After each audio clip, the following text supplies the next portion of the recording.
Evening all on Play Chess and streaming to YouTube. Hi all.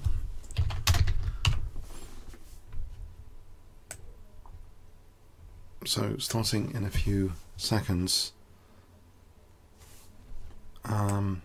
Okay, so this week I thought I'd take the opportunity to go into detail on some very interesting games at Norway we haven't covered yet. Hi all on Play Chess. I hope audio is okay everywhere on Play Chess and on YouTube. Just want to confirm that.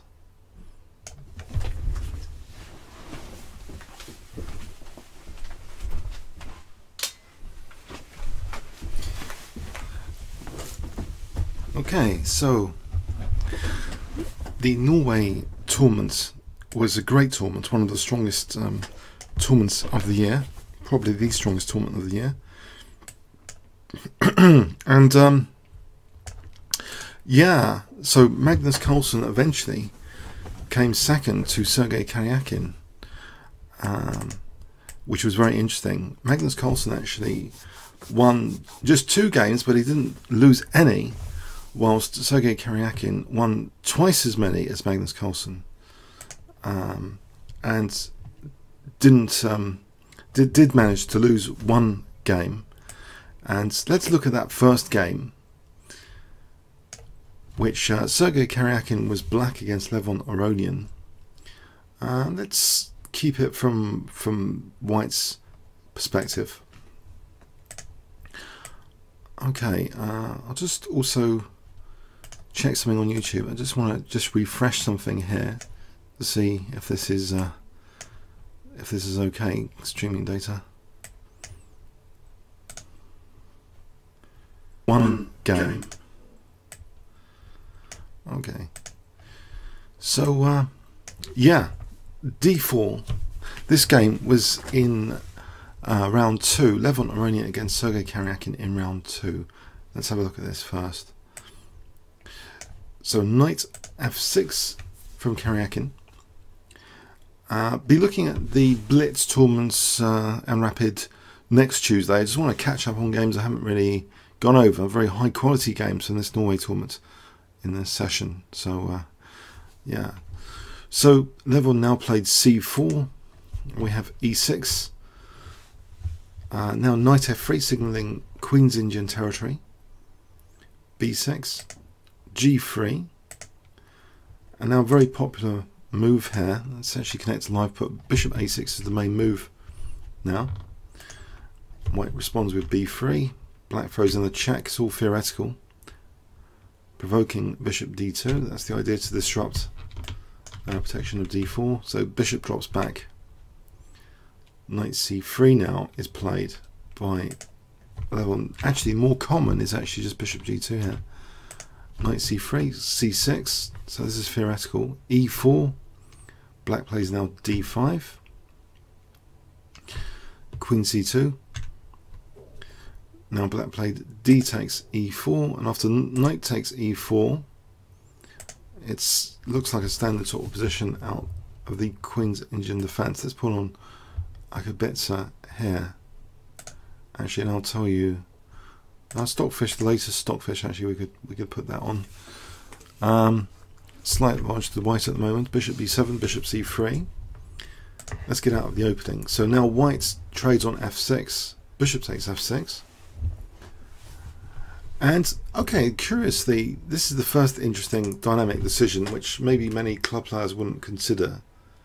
It looks as though this bishop should fianchetto now, fianchetto, whatever you want to pronounce that, on g2. But actually in this position, white does enjoy the fact that the knight's not on f6 protecting h7, and actually bishop d3 was played here, so it immediately stops black castling routinely, because then h7 would drop. So instead of putting the bishop here, this is very interesting, bishop d3. And I don't know what the engine thinks of that move. Actually, the engine actually gave bishop g2 as well, so it wasn't that bothered by that. c5, hitting the knight, of course, but Now bishop e4, bishop takes, queen takes. So Levon has here a small advantage from the opening. Both sides castle.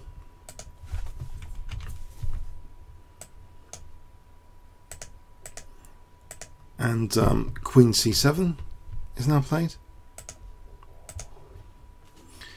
Rook ad1, a6. So small advantage for white still. Rook fe1, rook fd8. So out of the opening we have just a small advantage. The moment black plays c takes, well, black will get that c file, but there'll be a 3-2 pawn majority here. Does black want to do that? Well, on the next move now after queen e3, white is potentially now going to just take on c5 and cause black some problems here, like doubling the pawns maybe in some variations. So black actually played now c takes d4. So a structural transition. We got a 3-2. We got pressure with this battery on b6. So one question: can black play knight c5, or does that run into something horrible? Well, bishop takes f6 here doubles black's pawns, and this would be a nice advantage for white already. This position looks good for white. Prospects for white include b4, and if a5 would then have b5 square, so white's slightly better there. So black doesn't want to do that unnecessarily. Played actually h6. Okay, now white took on f6 anyway, so he's not doubling the pawns, but after knight takes, now seizes the opportunity for knight e5. So a simple opening. We've got a 3-2 pawn majority. We've got a slightly better knight than black's knight. Black now plays b5. Okay, so trying to get some activity, like activating this rook might be desirable.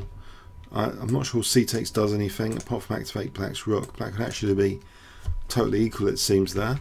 So white actually just played rook c1 and now threatens to take here or pass pawn. Black played now b takes. We have rook takes. So 2-1 pawn majority. Is that enough to win this position? Is white's advantage enough here for something significant?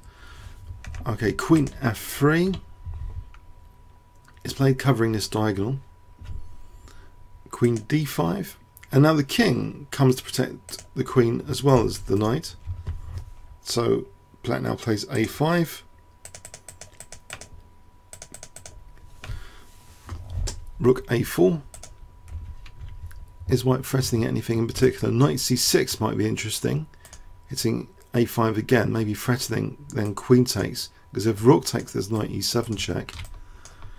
So knight c6 coming in for a5. That's a target here. Rook a6 protects the c6 square. Rook e3. Some quiet manoeuvring going on. Rook f8. Rook c4. a4. Now b4. Okay, pass pawn. a3. White trades off queens. Rook b3. That's a nice square for the rook behind the pawn.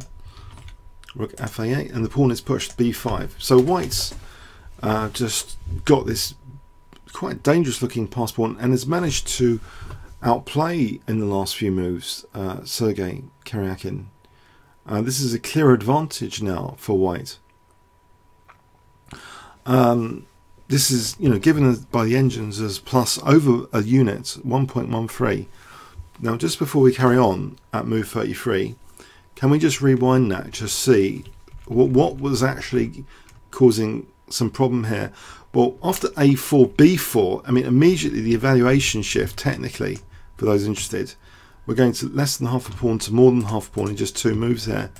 It is a dangerous pass pawn, where white now threatens a3 just to stop black, activating the rook more. So this is already a very comfortable position, even though the queens have come off with this dangerous b pawn. Is that really enough to win this b pawn here? Let's see, rook fa8, it's pushed. Rook b6, unblocked. Knight d7, trying to get rid of the blockage. Knight c5. Now knight goes to a6. Okay, what's the threat? Well, rook c5 coming up could free things up. Okay, let's see. King f8, knight c7, challenging the knight on d5. Rook a5. Now this is another, perhaps an inaccuracy. The engine suggests taking here, and although this is better for white, maybe, you know, this is potentially tenable for black, maybe. In the game though, this rook a5 seems to increase white's advantage technically a bit. White takes on d5 and plays rook c5, so there's another target here. There's a possible one and a target on d5. And this all happens now before the move 40 time control. Is this pawn really dropping off? Well, it's just let go of. King e7's played, letting go of the d5 pawn. If d4, then the king can step in with king f3. If d3, king e3. So the two rooks can hold this b pawn, and the king can deal with this. So this pawn is really dropping off. It's just given up. So, and a clear advantage to white. So king e6, rook c5.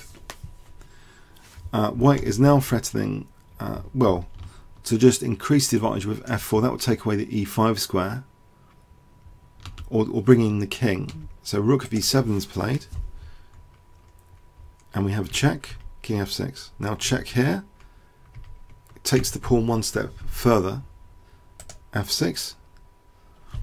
And now, actually giving up the pawn voluntarily, a very powerful looking move, rook c7. To try, that will cause a fracture in black's pawn structure. So rook takes is played. Let's have a quick look at this. If rook takes b6, rook takes g7 weakens black's pawn structure. But what about this a2? Isn't this an issue here? Let's have a quick check. Rook b2. There's dangers for the king in this position with g4. Check. Check. And this gets dangerous if king d5, then that wins. Well, that increases the advantage we're going to take here after it takes here. And here, if king d4, white has this move, and this is dangerous. This pawn's immune because of these checks to win that rook.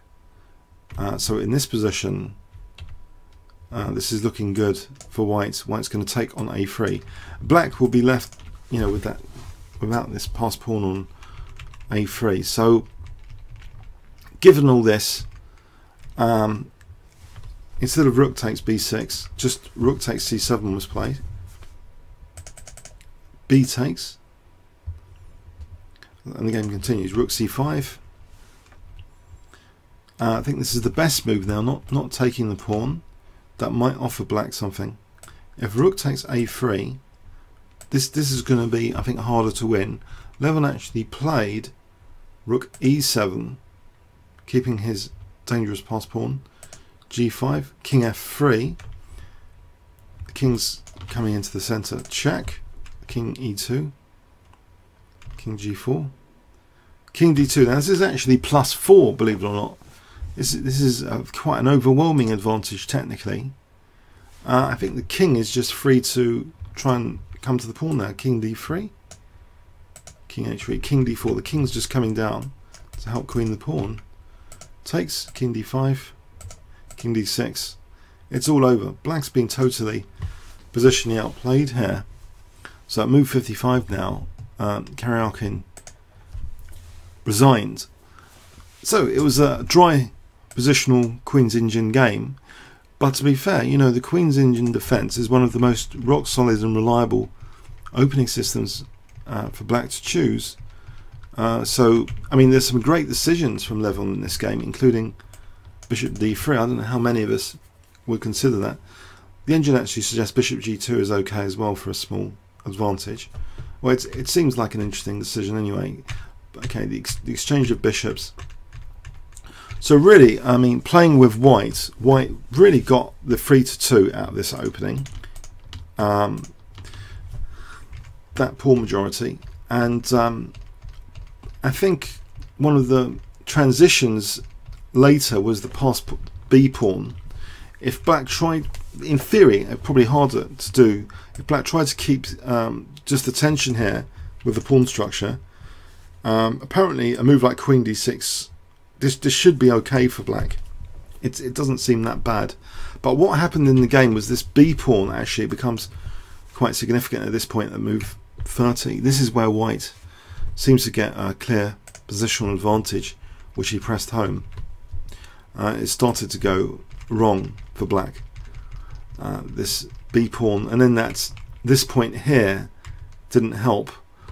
In theory, I think black's best was taking here. So black loses a centre pawn, goes a pawn down, and that B pawn is very dangerous.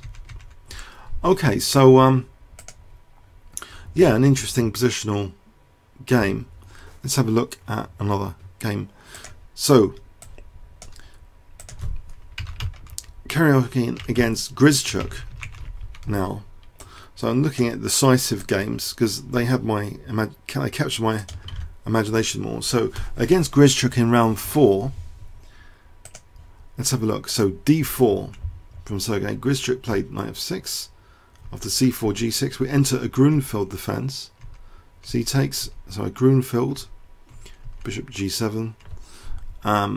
Actually, this has been shown on the YouTube channel. No, not just shown on the YouTube channel. We went over this game last week. Actually, this is one of the games we've actually covered already last week.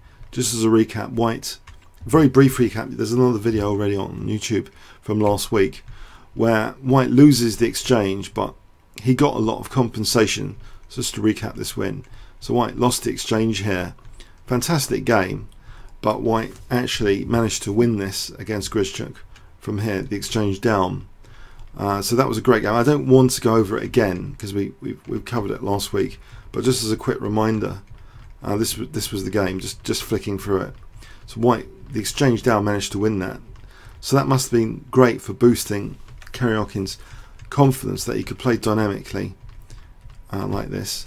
But as I say, that's been covered last week. Let's go on to a game we haven't really covered in detail last week. So in round 7, things started getting very interesting again for Karjakin. In round 7,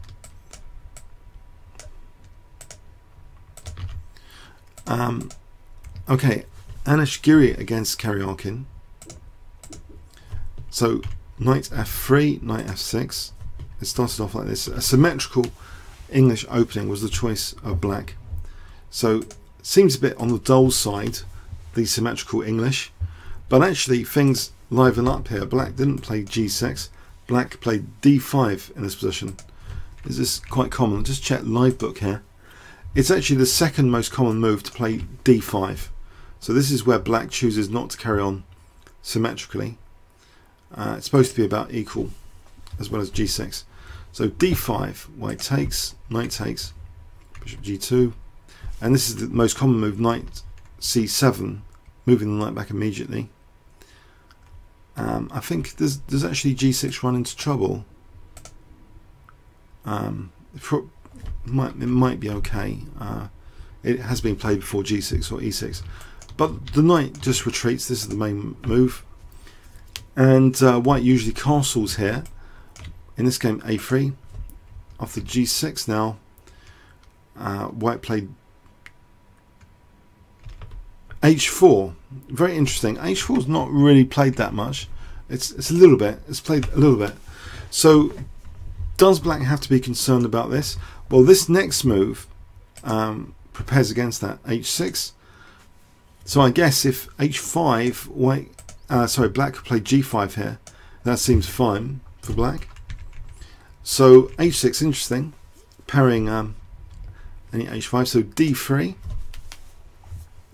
bishop g7. So black controls nicely the d4 square at the moment. Bishop e3, knight e6, adding weight to that d4 square, protecting the c5 pawn. both sides castle. Now knight a4 hitting c5 again. This is shielded with this move. Rook c1 hitting that again. It's protected now with queen d6. Knight d2 as though knight e4 to fork queen and pawn. This isn't worried so much because black now plays, well, what black plays now is bishop d7 looking at the knight. So let's have a quick look at this. If knight e4, black has a good resource in this position against knight e4, so this is good against knight e4. Let's have a, so if on knight e4, actually black can just play bishop takes, hitting the queen. So if knight takes, we got bishop takes, big advantage to black. And if queen takes, then we can take on e2 first, check, and then do something about the queen. So that's a good response, bishop d7. White now plays bishop takes d4. Queen takes d4 is played. I think this is stronger than c takes. Let's have a look at c takes. Well, bishop takes b7 is on here. That's not very nice. Knight e4. This should be okay for white, clear advantage to white potentially. Okay, so we see queen takes d4, and that looks at that knight here. So b7 is not on. White retreats the knight, and now the pawn is on. It's protected with rook ab8. Okay, knight c4. And white is threatening e3. The queen has not got too many squares after e3. Not too many at all. It has got f6, but then maybe knight d5. So queen's got to be careful here. Bishop c6 challenges that d5 square at a cost, a structural cost here, that black is saddled with double pawns in this position. You know, but what else? I mean, what else? You know, if queen f6, we just play knight d5, big advantage. So bishop c6 controls that d5, slight compromise in structure. That's taken, so it looks a bit wretched. e3, the queen drops back now to d7. White has given up though, the light square bishop. Is that going to be a problem? The light squares later. Queen c2, rook fd8, looking at d3, that's protected. And this game is actually a really bit of a grind actually, but for the moment some action things have happened. You know, the structure has changed quite rapidly. Now white plays black plays h5. Was white actually threatening h5? Probably not. It's just secure though, fixing pawns. Queen e2, rook b3, knight f5 hitting the rook goes back. Rook c2. So a bit of manoeuvring now from both sides. Let's have a look at this manoeuvring. Queen c7, knight hits the rook moves. Again, playing around. Not doing too much, both sides not doing too much here. Bit of seesawing. Queen d8 now. Okay, bit of seesawing. And in fact, yeah, there's a lot of moves which it seems both sides are trying to get the opponent to do something maybe committal, but no, it carries on a little bit like this for quite some while. Okay, yep, the rooks are not really doing anything on the b file in particular. The double pawns are looked at now and again and protected now and again. It's not the most exciting game I've ever seen in my life. This is at move 50 now, so okay, but the pawns need to be taken care of. But things get exciting later. That's why I like to show you this game. Things actually get exciting later. Now knight b6 though does change the structure here, hitting the knight. If knight c3 in this position, this would actually be playable as well as what was played. there doesn't seem too much punishment for just knight c3 actually in this committal decision. Bishop takes c3, we can take here. Does it matter about this pawn? Not really. This would be better for white, so that could have been played, but it wasn't. Actually, white undoubled the pawns now, so this is at move 55, this moment of undoubling the pawns. But it means this rook looks a little bit stranded for the moment. So now things carry on like this, seesawing a bit from both sides again. Another phase of maneuvering. So we have a check here, that's exciting. Queen moves back. And white's committing some extra light square weaknesses there. Queen's evicted. And now you see this was another committal decision. That d4 square now is weakened. Did white have to play e4? Well, the engine likes that move. The rook went to d4. I guess it's okay. It looks like a small advantage for white still, technically. f5 and e5, which seems to shut down the bishop. Is that useful? Well, e6, the bishop has always got this diagonal. So at move 74 now. Oh my word. Yeah. Move 74. We have more positional maneuvering, and now an exchange sack offered. If rook b4, white gets a significant advantage here, it seems, with the move knight a3, threatening to win the exchange anyway, and the rook is stranded on b4. So this actually literally, it forces an exchange sack here in any case. So rook a5 is played, and the engine actually suggests white is doing very well, +2, but it is a kind of fortress-like position. If the rooks haven't got open files, how can white actually win this? It's only c5 which can be protected by the bishop all the time. So here, white's won the exchange, but black just keeps this fortress, and he doesn't worry about the pawns being undoubled. And so at move 82 to, I think, more than move 100, we get maneuvering with this position going on. Yeah, this is a bit of a grinding game where nothing happens for quite some time, as you can see here. Move 102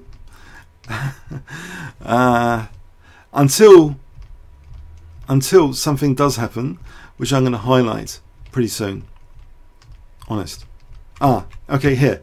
So move, yeah, after queen h1, bishop f8, on move 114, Anish Giri, I think, is still keen to try and play for a win here. And maybe he's a bit fed up or something. He plays rook takes d4. So it's very committal because it undoubles the pawns and liberates the bishop.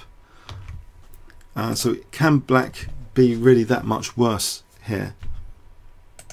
Well, let's see. Rook c4, so it really kind of explodes here at move 115.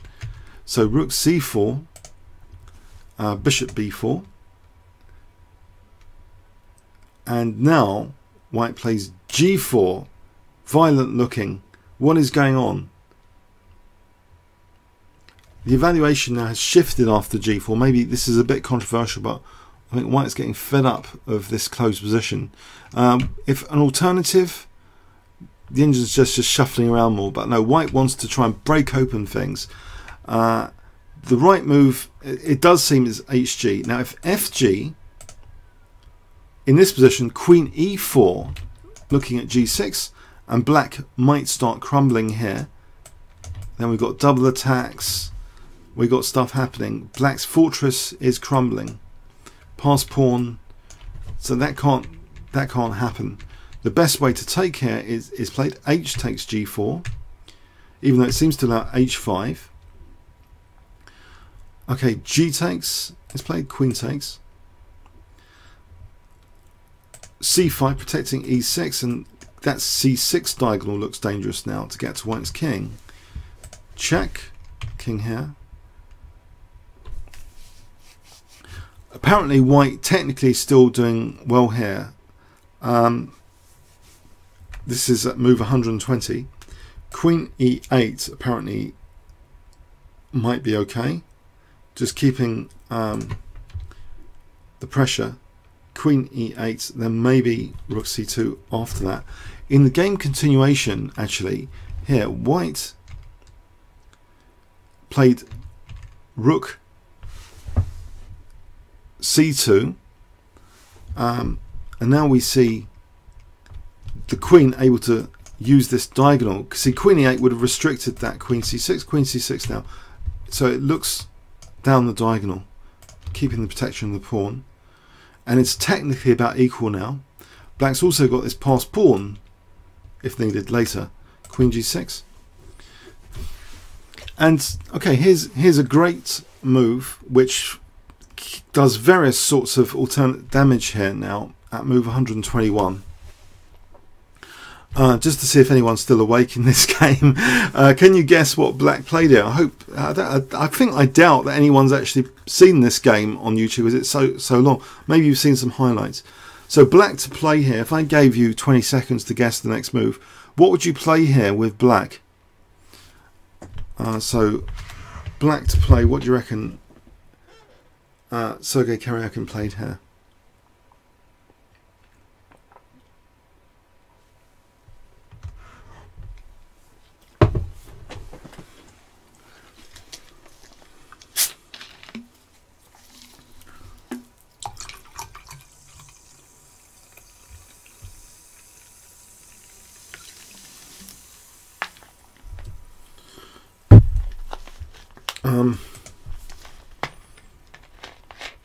Any ideas?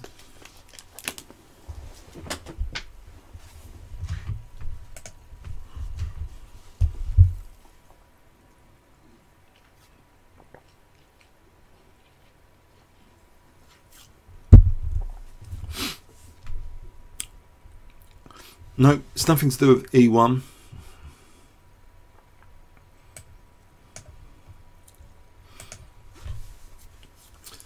It's not a queen move. It's not this. Nope. It's not queen f3. I'm glad. So some of you haven't seen this game. That's great. So maybe I could have taken you to this moment. I don't know. Quicker. I tried to fast forward to this point. The move played was actually c4. So let's have a look at the points. Well, rook takes, releases that second rank. And that was played. Rook takes. Now if d takes, then we get this passed pawn. So d3, bishop d2. This would be very good for Black. Bishop takes f4. If takes here, actually this is a forced mate, believe it or not. Check, check, or even better, forced mate in one, queen c1. Yeah. So that's no good. So that's a total disaster. D takes, and on B takes, that's a total disaster because of a queen takes. Well, not a total disaster. This should be equal for Black. Perpetual check apparently. But if the pawn is left to go to c3, I think that's bad. If White does nothing, well, say here. This is bad anyway. Either c3 or bishop c3. This is too dangerous. So rook takes c4, releases that second rank. So now we've got some action against White's king. Check, check. Taking on d3. He's got a passed pawn as well now. Check, check, check. And now queen d5 protecting the pawn, hitting b3, and we're behind the passed pawn. Queen a2, sorry, king a2. Check. Queen d5. And for some reason White didn't play king a2. This is the recommended move from the engine. And if this had been played, apparently it's equal. If d3, then queen g8 is dangerous for Black. There's this threat, queen c8 check here. So say d2, check. This is really bad. that would be really bad. So probably king a2 should have been played. Instead, white plays rook c4, and immediately this is kind of losing it instantly. It seems this is massive evaluation to black. It's like a forced mate in 10. Actually, it goes to a forced mate in 10 in this position after bishop c3, because black is now threatening this check here with a forced mate in 10. Let's just demo that. So say queen here, keeping an eye on this and that. Then queen e4 is a forced mate in 4, like this. So the queen and bishop are coordinating very well. So that was a real shame that after such a mammoth game, white didn't play, it seems, king a2. He played rook here. So this bishop c3 is totally winning, and white resigned actually here. You know, there's just no time against this check. Let's just look at another example here. We play the check. If here we mate on a1, if king c2, we just start bringing the queen closer, queen g2, and then we mate like this, queen b2, and then queen d2. It's a bit unfortunate, really. Yeah, it just seems in this position king a2 was actually drawing.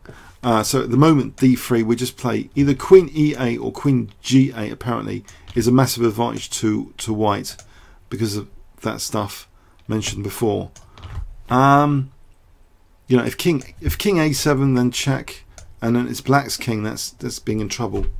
So strange at the end. I suppose both players totally exhausted after that game. So it finished quite abruptly after all of that. So this position here, rook c4, bishop c3, end of game. Yeah, there's a reason I don't usually go over games like this, because they're gigantic. You know, this was 131 moves, but you know, this is the winner of the Norway tournament, so I think these games have to be studied by someone. So yeah, I hope you found something interesting about this game. It looks as though, even though black was the exchange down for a long time, this looks like a good fortress position, the exchange down, and white seem to get impatient. Can you describe it as impatient? To play rook takes d4 followed by this continuation, but it does make some roots of what, you know, for the black king. It's just this was the incredible move c4 here, which started to turn the tables to at least equal. Black had no problems after c4. Okay, so let's have a look at another game. So now let's have a look at Karjakin against Vladimir Kramnik. Karjakin playing white. So c4, an English opening. Start off with knight c3, d5. We get a transposition into the queen's gambit declined exchange variation, actually. So knight f6, the exchange variation, c takes, bishop g5, c6 e3. This is the usual move, dropping back the bishop to h4 here. Bishop d3, this looks like usual stuff. And now the usual move is actually rook e8 here. 98 games, knight bd7, 73. Kramnik played quite a rare bird move. Only 2 games of this, knight h5. So is there anything particularly wrong with this? We go immediately out of book after knight h5 virtually. White takes on e7, queen takes, and now knight f3. So the knight for the moment is offside, and it can either humbly go back or do something adventurous. Kramnik played knight f4, so looking at g2 now and winning this bishop. The bishop drops back to protect g2. Anything else there? I wouldn't say it's very interesting to give up the light square bishop. That looks like the best move. Engine improves that, bishop f1. the knight can be kicked soon, or white can castle queenside or something. So knight d7, castling queenside, so the knight has to move. Knight goes back. So out of the opening, after h4, it seems white has a pleasant position so far. Queen f6 is played, giving e7 for the knight to hop back to if h5 is played. So bishop d3. Okay, knight b6, h5 is played, knight drops back. Okay, interesting move here, rook h4. So that introduces rook f4, so some pressure points on black. That looks pretty nifty. It deprives black of bishop g4 as well. Bishop f5, white takes that, queen takes. Oh no, and you're going to find this a little bit dull, but the queens get exchanged off. Queen takes f5, knight takes rook f4. So white hasn't really got that much here now. The engine is just, it's about equal here, just equal. Okay, knight e5, rook e8, rook h1. So what is this rook? Is this rook going to come in like in a strange way as well? King c2, b3 depriving the c4 square, a4 locking down black. Okay, knight a8 trying to improve this knight, so it's come like this, maybe it's like this. Knight d3, knight c7, rook g4. Again, subtle maneuvering in this game. I feel I'm showing you very dull games here, actually. I don't know why, I'm sorry. There'll be other weeks I'll be looking at Morphe again, I think. I must apologise. This is how... This is what happened. This is a historical report of this game. It's not the most interesting. So anyway, knight a6, looking at the b4 square, rook f4, knight e4, king b2. So some positional moving. King h7. White takes on e4. Okay, so clearly if takes here, then rook takes f7, surely that will be good for white. So d takes e4, change of structure again. Can black use that d5 square at some point with the knight, maybe? Let's have a look. Knight e5, knight b4. The knight can go into d5 or d3 now. So black is threatening f6 and then knight d3 check. Some excitement here with the check. So the rook moves out of the way.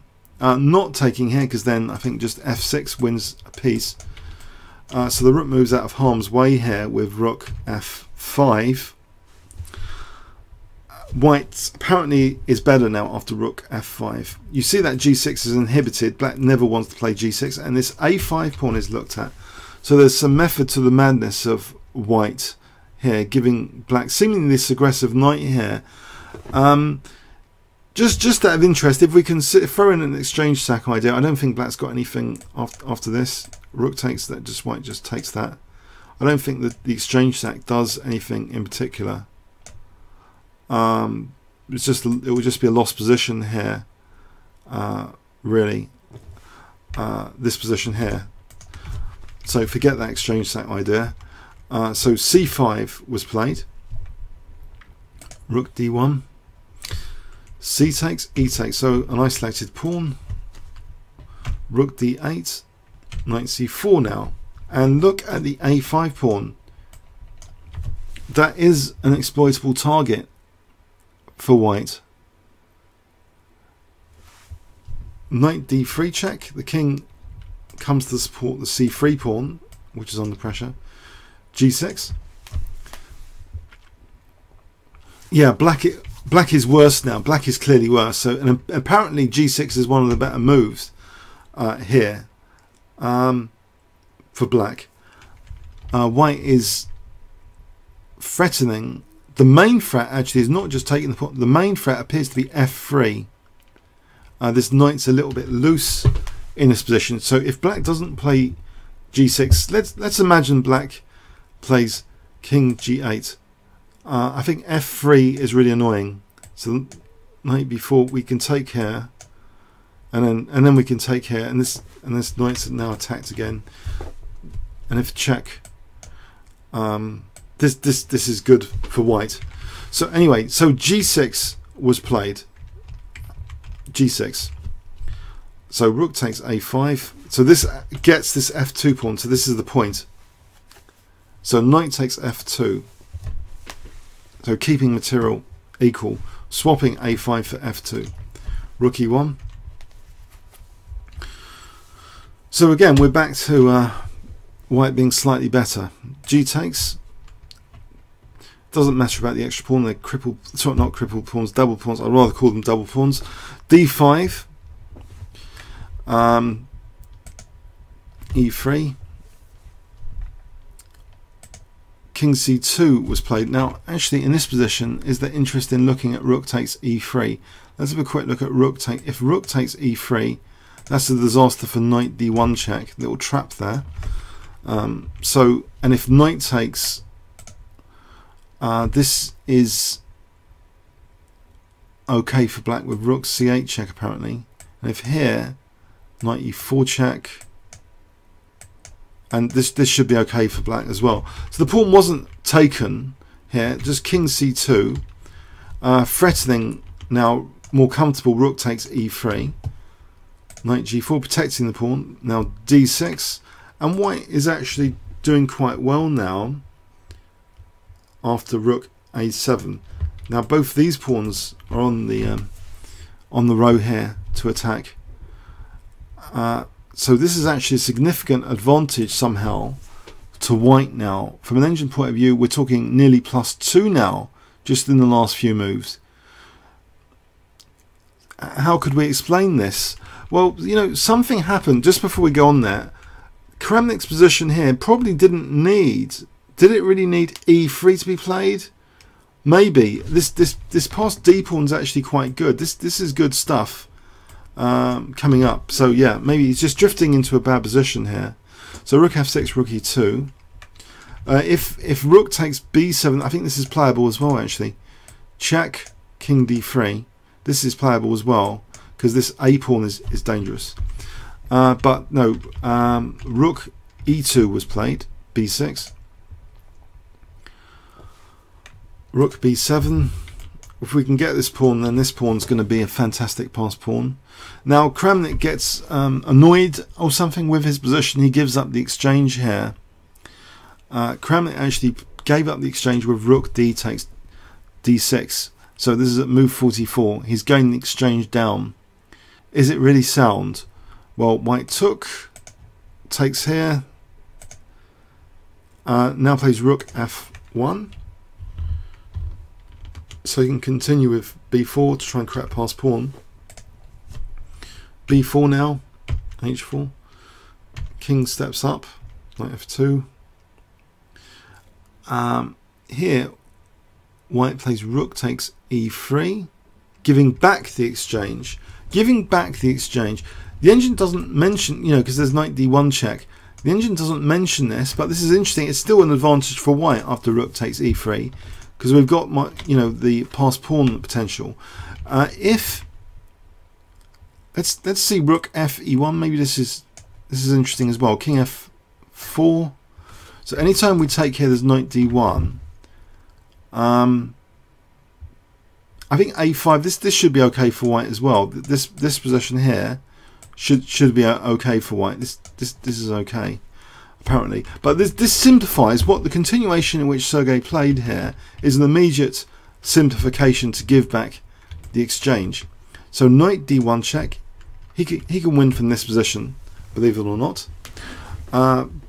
White is doing very well in this rook and pawn ending here. Well, these are wretched, aren't they? These two pawns. There's a 2 to 0 if this is knocked out. So check. Rook e6, looking at both of these pawns. Check. King h5. So we got two passed pawns now. Okay, if black knocks out this, then the pawn, but then can this rook be sacrificed? That's the story now, which unfolds. So black knocks out the g2 pawn to create the h pawn. White brings the rook round to sacrifice the rook to leave him with the two connected passed pawns. So we get this emerging, this ending here. The rook is sacrificed, and the two passed pawns will create the queen now. And this is most certainly, in practice, winning this position.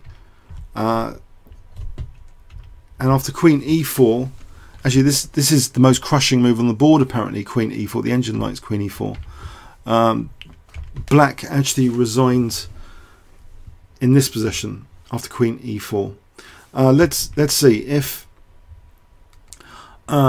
king here then takes this position, check, check, and mate. So that's no good. King h2 is no good. If rook g5, then check and mate there.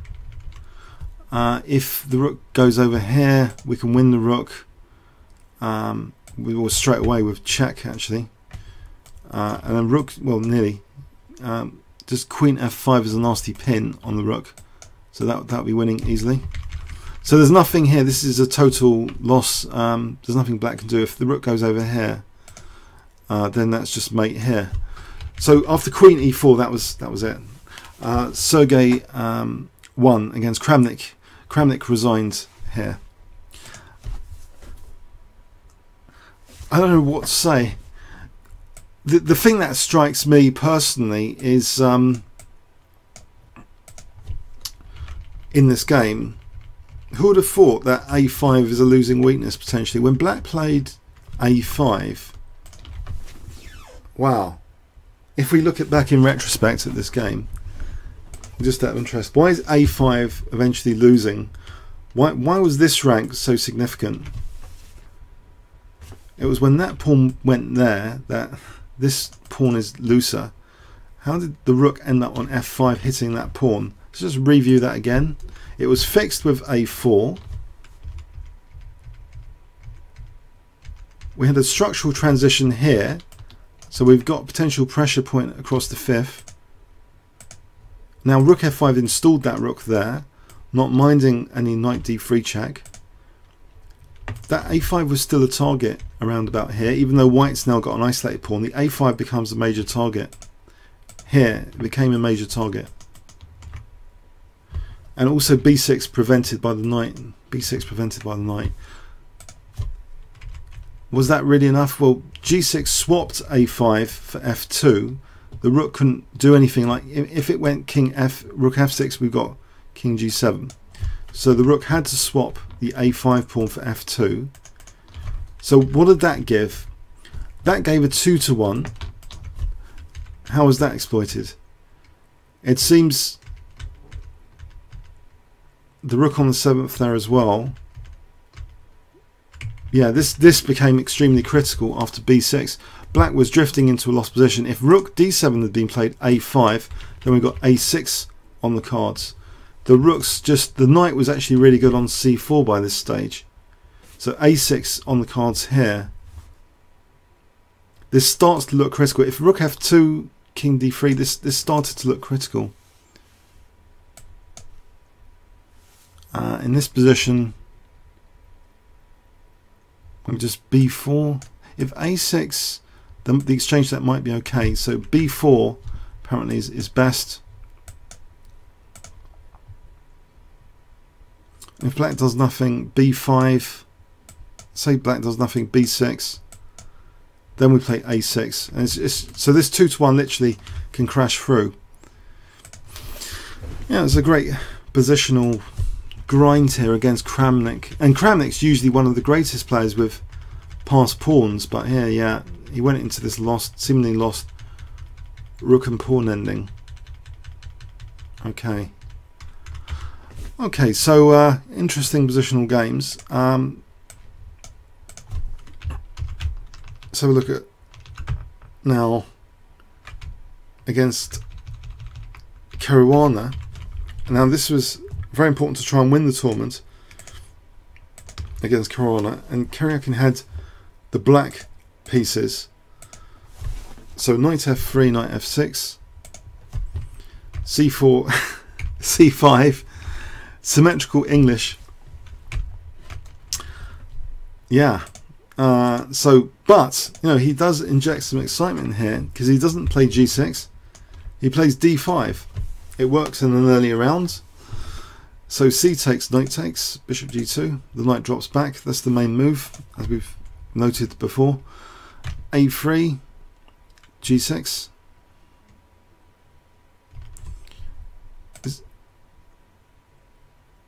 Hang on. Is this the identical game? Am I going completely mad? Did we just go over this game?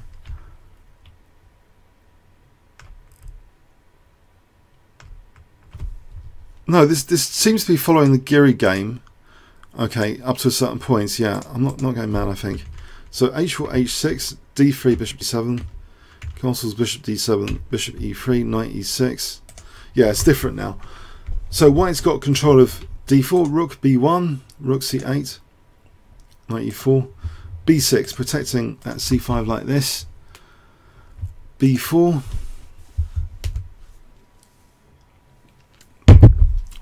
black takes, so white's got the extra center pawn here, knight cd4, that's taken. Apparently black is doing technically okay here from an engine perspective. I don't know if white should have, what should white have done here?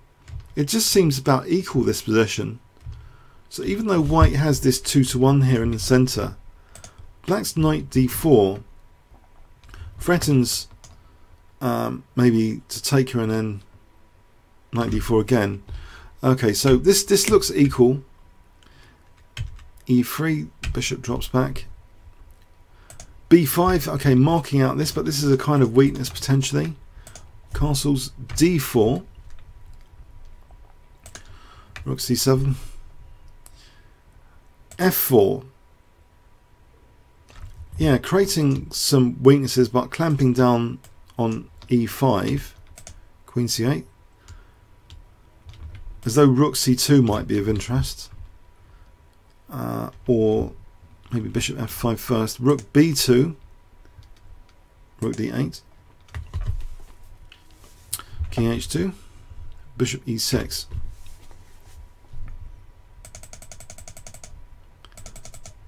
Rook f2, protecting that second rank even more, bishop f5, and now challenging the rooks, a5. Okay, interesting decision a5, because it allows an en passant. Let's have a look at the en passant. If takes, black has rook takes, and then just taking here. I think this is apparently it's about equal. So on the other hand, this a pawn, you look at this a pawn, and it looks to be a potentially dangerous passed pawn to be left there. The engine does suggest b takes as equal, but queen c1 as well is quite a good move apparently. Trying to get onto that c file, try and control the c file. If black tries to defend the c file, not give it up here, say with this move, then rook c6, apparently this is nice for white, threatening to treble. So we got an Anakin's gun down the c file.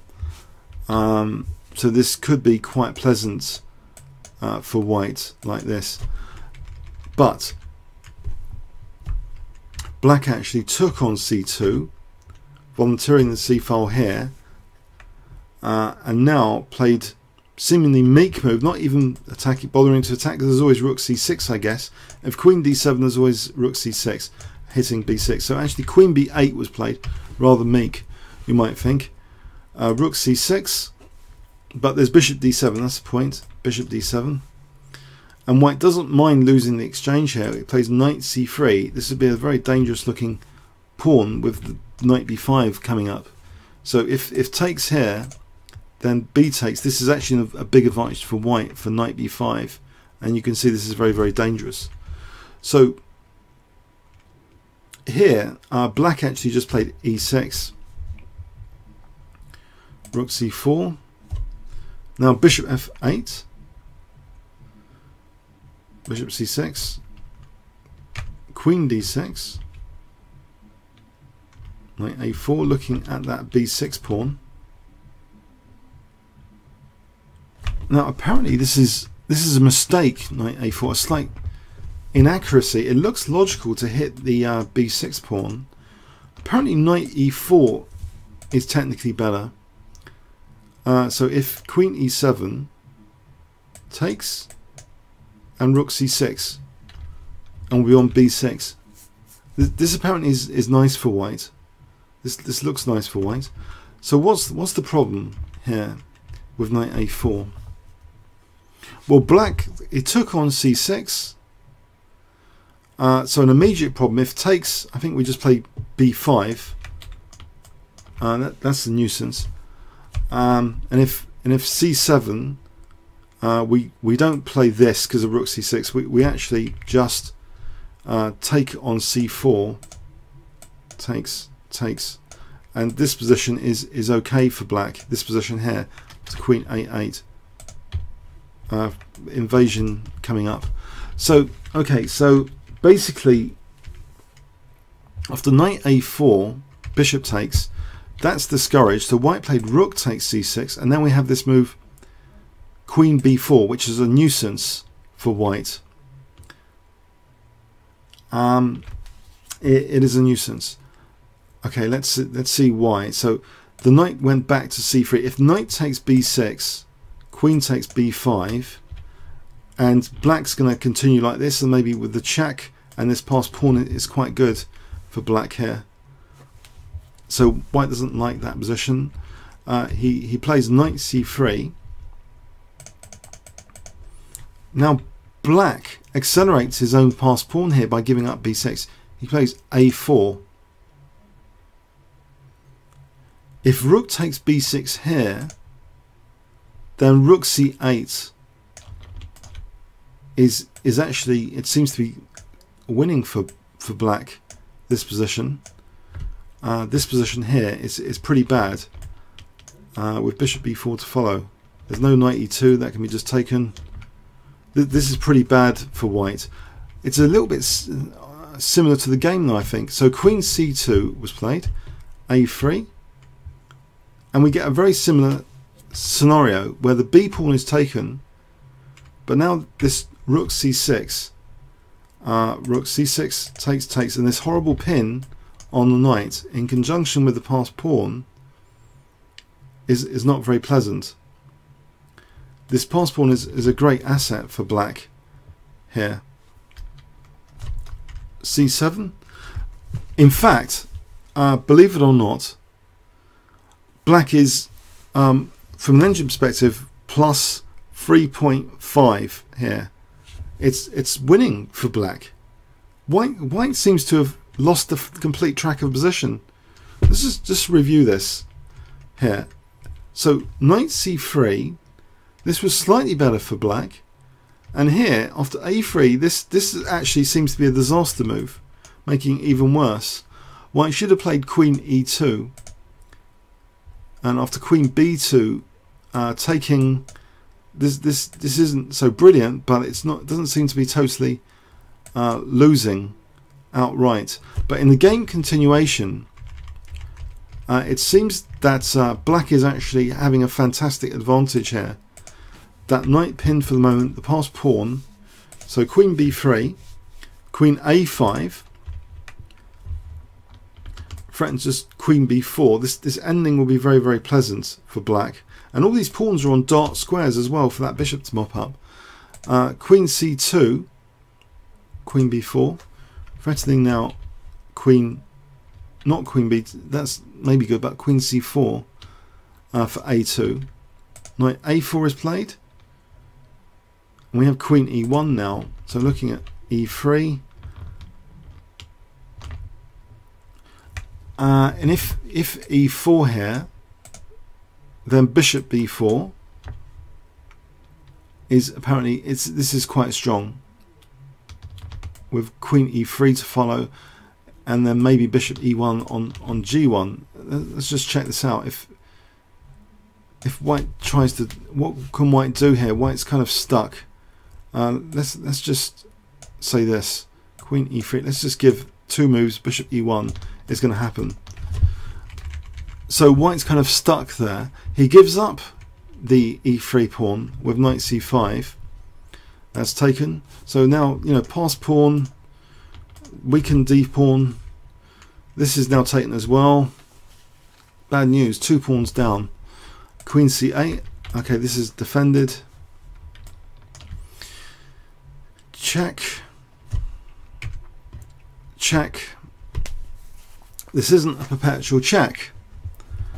Black doesn't have to play King G8. Black plays King H8. It looks a little bit on the dangerous side. The point is here. Let's see. If knight F6, there's no threats now. So just A2 is good enough. So in the game, Queen C7 was played. Looking at that and that looks dangerous. So Queen. Apparently Queen B2 check would be very strong for black. Queen E7 I guess is very strong as well.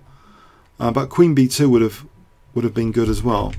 Queen B2 check, and then just A2 is actually just winning as well. If takes here, Bishop G7, and then it's lost for white. This pawn's queening. That queen's protecting there. But this is good as well. This is good enough as well. Just Queen E7. Check. And now again, not perpetual check time. Black plays F6, giving up a pawn. He's got this winning pass pawn here. Knight takes Bishop G7. Nice. Check. Queen F8. So this pass pawn is too far away from the knight. White has to resign here. He resigns here. If it takes this pass pawn is just going to queen. The knight can't get back. We just queen this pawn. Okay, so yeah, these are like hard grinds, positional games by Karjakin. Yeah, this is pretty advanced, grindy kind of chess. But I thought it was important to check out Karjakin's wins in this Norway tournament before we let it go. He came ahead of Carlsen. He scored twice as many wins as Carlsen. He did lose one game that we saw in the first game we checked out. So I hope you got something from it. Yeah, it's grindy, high level positional chess. If you like that sort of thing, maybe you enjoyed this a little bit. I hope you did. Some of you. 1 or 2 of you. Okay, so maybe see you next week, next time. So Tuesday, 8 o'clock PM. Maybe we can have a look at some Magnus Carlsen games or something. Or Morphe. Okay, comments or questions on YouTube. Thanks very much.